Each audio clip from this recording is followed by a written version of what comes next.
Welcome to my podcast, welcome to my show. No hay familia, no hay mucha razón. I'm speeding in a Honda, need some parts from AutoZone. So I call up the fam, but no one picks up the phone. Where is family? Where is family? Where is family when you need them the most? I fought all my battles, had to do it on my own. There's always a delay. Alright, welcome back to the NHFP shop. NHFP.shop. Welcome, NHFP podcast. My family is perfect, I know family is perfect. Blah, blah, blah, blah, blah. Well, that heals is blah, blah, blah, blah, blah shit. Well, I mean, I'm trying to promote it, but it's like, come on, y'all. Like, fucking buy the damn thing. You know what I'm saying? Follow, like, and subscribe. Like, damn. What's it gonna take? But I appreciate y'all. My subscribers, my followers, we're almost at 15K. So we're just gonna keep growing, and I appreciate everyone, and I love you so much. But I'm just a little frustrated just because this is a little broken. But I know we're gonna get to 50K, and once we get to 50K, we're gonna get to 100K. Once we get to 100K, we're gonna get to 500K. Because once we get to 1 million, Christy, I can get Christy a job. So please help me to my road to 1 million, so I can get Christy a job. Get us to a job to where we have our own business. I mean, we have the business, we got the website, but y'all need to buy and support us. All right, appreciate it. You need a job. No, I don't want a job. Well, I know. It's so much work. But I'm so tired from work. I don't want to do that. Anyways, back to Tales from the Crypt. Anyways, we're gonna go. We just the last episode was It was Eloy. R.I.P. Eloy. yes. This one is different story. Different story. It didn't come to us expectedly. It was actually very unexpectedly, and everything seemed normal. Just when you think things are simmering down, settling down at the Holiday Inn, Rolling Meadows, Holiday, nothing ever really does. And let's go. We'll go from there. But I remember the day. We'll just call this Filipino. We'll just go with Filipino. With this Filipino mystery man. Mystery man. So, anyways, we ended up hiring a front desk agent. I remember he came in that day. Kenny hired him. I remember thinking, not because he's Asian, you know, trust me, I love me an Asian. At that time, Anyway. I love me Asians. I love me Asians. I had my best friend at the time was Filipino, Christina. Yeah, that's true. So I'm up with Filipinos. You know, they're like the Mexicans of Asian. Well, so was our food and beverage director. Pretty sure. Oh, Liz, yeah, she was fucking top notchery. Yeah, Dude, I love me Filipino, bro. You ever gone to a party with them? Where Manny Pacquiao's boxing? That's on the bucket list, girl. Dude, golden. So yeah, this dude gave me weird vibes from the beginning, right? Didn't know anything, but I was just like, I was like, okay, whatever. You know? But your heart, Your intuition. yeah. And then we hired him. So We're training him. I trained him. He had like reddish hair, Asian, right? Like kind of slick. Was it right? Like Was an it anime character. Yeah. It might have been Like Death Note, like what's his name? The dude. Hero. Alright, anyway. Anyways, so we hired him. We started training him. He did have some weird vibes, but at the same time, I think at that point in time, at least, keep in mind we were also very much a crew by that point. Right. Right, I get it. I think we were trying to also give him a chance Yeah, to fit in we were. as well, because we weren't like that. We were open-minded. We were open-minded, or at least tried to be. Yeah. You're accepting of others and everyone. Yes, Unless you 100%. disrespect or Of course. anyone or, you know. of course. So we were very big on that. So with that being said, I do remember, we'll just go to that specific night, you know. Well, first and foremost, Was there anything beforehand that no, it wasn't anything crazy beforehand, but he did kind of give off a little bit of creepy vibes, I think, towards the girls, the females that worked there, but nothing like super crazy yet. And just kind of weird, more so weird than I think anything. Yeah, I remember. But I also do remember his front desk performance wasn't the greatest either. You telling me, yeah. So I do remember that being an issue. And I think that's also too when we started to try to get him to fit in. And It try was to- also like a cultural barrier. Yes. Right? Like it was a social barrier culturally. Yes. The best way I can describe it. Which was okay, understandable, but it's like No, this is a little bit more than just that though. This was a just little bit, there was like an underlying thing. There was, and you couldn't put your finger on it quite yet. Right. So we tried to get him to fit in, and like, as you already know, I think it was a winter night. It had to been like, I think January or whatever, February timeframe. Because I think you were there that night, but It y'all, was a cold. we went to my house. We went to my apartment. We went sledding down the little hill, Yeah. because it was Emilio, you, me, and then it was The Filipino Man, the mystery man. Yeah, Mr. And well, because you and Amelia and myself were already, you know, very like we'd hang out and we'd do things after work. So I mean, nobody thought of anything at that point in time. Right. We just But were yeah, walking we were around. just all hanging out.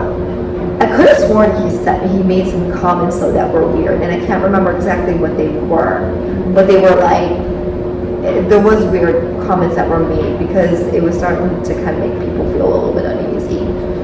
No, I didn't hear any of it. No, it was something that I think he said to either me or Emilio. And I wish I could remember what it was. But anyways, we got to a point where we were done hanging out. We were going to drive y'all. I think we were driving y'all back. I don't know what I didn't hear anything creepy, but when we were hanging out. But I do remember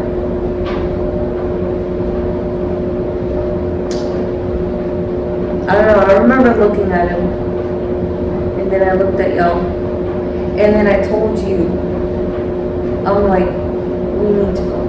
Remember? I told you, I'm like, we need to go. Remember, I kept telling you, I'm like, we need to go. Yeah, and we did. We left. All of us. Because I asked, I'm like, Left. You wanted to go, and then like and I didn't even know at this time. nobody knew anything. I just felt like I didn't know this guy, and what did you guys want to do? Like drink and do stuff? I think we were talking about drinking, and yeah, you were getting very like nervous about drinking with this guy. I remember that. Yeah, and you know me, I'm Yeah, you were not that I'm kind of person. You were a partier. partier, so you were pretty much, you know, yeah. So there were, yeah. So for me to be like that, you know something was up. Yeah. So and like I They said, started brewing.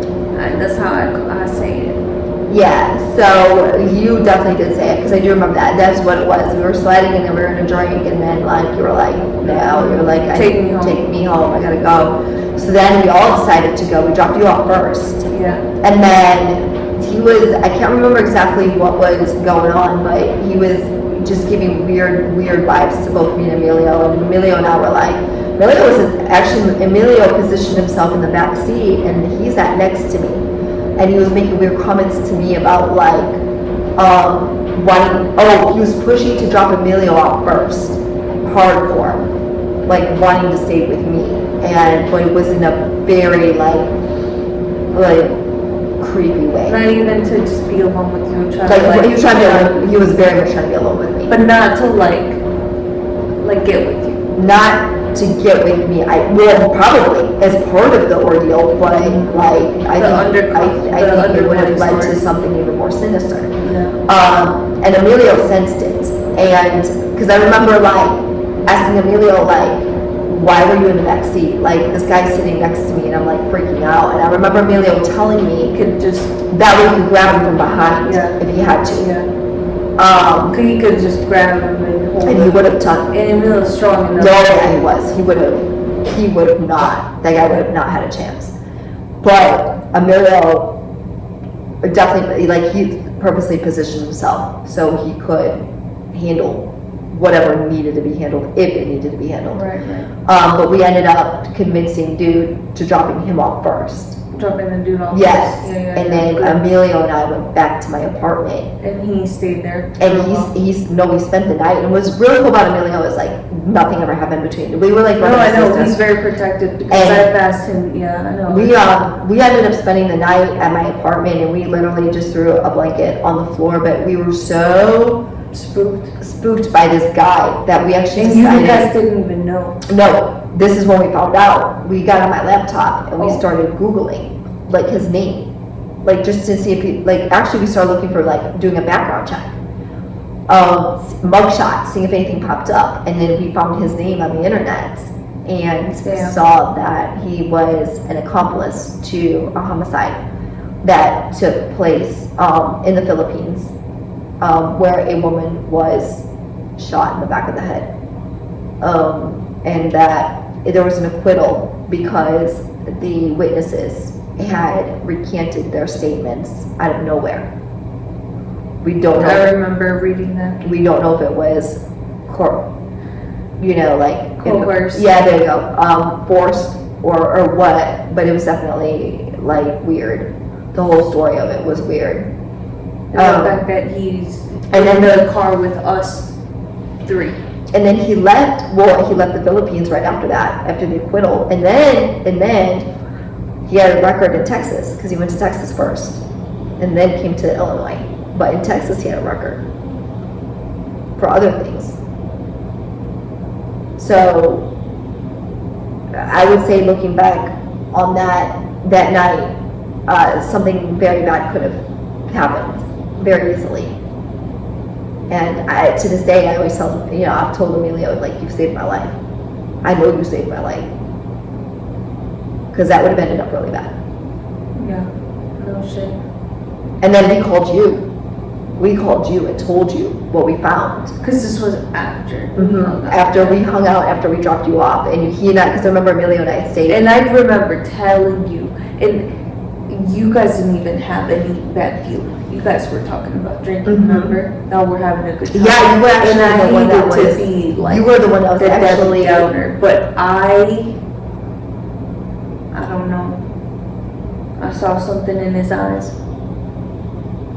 You weren't wrong. And it just really creeped me out the more and more he pushed to drop Emilio off first and wanting to be alone with me. And I could sense something bad, and I was like, nah, I gotta go. I gotta get out of here. I don't want to hang out with this guy. Yeah. I don't know him from a can of paint, and No. I don't care to know him. Yeah, and that's not like you. You're usually more hey, yeah, let's hang out, And again, it's not because, like I said, Christina, I can't even, I don't even know, I shouldn't even have to say it, but I respect the Filipino people so much. Yeah, no, I mean, like I said, our food and beverage director was amazing. But I just, till this day, I don't know why I felt that way. But it was something. And then, yeah, you called me, and I was like, Oh, you were shocked. You were shocked. I was shocked. And then I was working with, we'll call him Nico. And I was like, let's Google this right now together. And we did, and we were reading, and as we're reading, I mean, I kid you not, me and Nico were like, he was like, I'm gonna tell Benny. And I'm like, yeah, I mean, I was like, it is what it is. And I wanted him to tell Benny because there was no way I was gonna be, like, there's no way we could have continued. Us knowing. Well, no, I had hoped that, because I had every intention of going to actually. But he went, like, after he Googled it, he went straight to Benny's office. I was like, yeah, that's fine with me. Because I'm like, we hung out. I told him, I'm like, we hung out, all of us, and I got a bad feeling, and I told him everything that happened. Like, I got dropped off first, and then they dropped him off, and then but it was scary for all three of us. And he was like, yeah, you guys don't have, like, you guys have no clue what he could have done. I'm like, yeah, we don't, honestly. No, we don't. Luckily, it was three of us there, But imagine if it was just us two. Just you, me, and him. We are so lucky that Emilio was there, because honestly, I think that was the only deterrent. Right. Because Emilio was tall, and he was strong, and he was built. So, crazy. And then after that, what happened? Benny took he took action, he fired him. Because I bet you he let him go. Yeah. Or, I bet you what happened, because I saw Nico, he went to the back with probably Benny, and they have the computer there, and he's probably like, look, boo, boo, boo, boo, and he's like reading it all in Hindu, like, you know how they talk, like, boo, yeah, boo, their language. And then they're probably like, oh, it was bad. Well, Benny probably went to right. the GM, and literally, I'm sure told him first, had that conversation with the GM, and then they decided to. But like I was gonna say, it's bad when Benny's like, cut him loose. I'll never forget. He got told, because he was working with us. Like, he came to work that day, and I was on edge. I was on edge, Christy. Especially after finding that out, yeah. Dude. Imagine working with him after all of this, after finding all of this out, and then knowing you're the one who ratted him out. Yeah, that would have been. To Nico, to back to Benny, the management, to, you're shitting your fucking pants because he's next to you at the next kiosk terminal, and you're right here, and he's looking at you, and you're just like, trying not to. He is the next potential victim. Bruh. He looking at you like, that's what I felt. Like you're a piece of that's what I felt in the car when he wanted to isolate me from Emilio. And then he had me Benny calls him, and thank God Benny calls him, because we were like alone there for like 20 minutes, because this was after his little training. So he was starting to slowly immerse himself with us. Because he was still training, with us. Like, he wasn't getting it. No, that was a big issue too. Like, he just wasn't really a part of me. And then, don't think he even really cared to get it. Yeah, he was trying to immerse himself, but like, it wasn't working. But yeah, I remember I was like, I'm not training him. Like, I remember like, yeah, being up there with him, but I'm like, I'm not gonna fucking. And then Benny, they called him back and saw him, thank God. So he goes. And then next thing you know, I see him walk out the doors that open, and then he just leaves. Never see him again.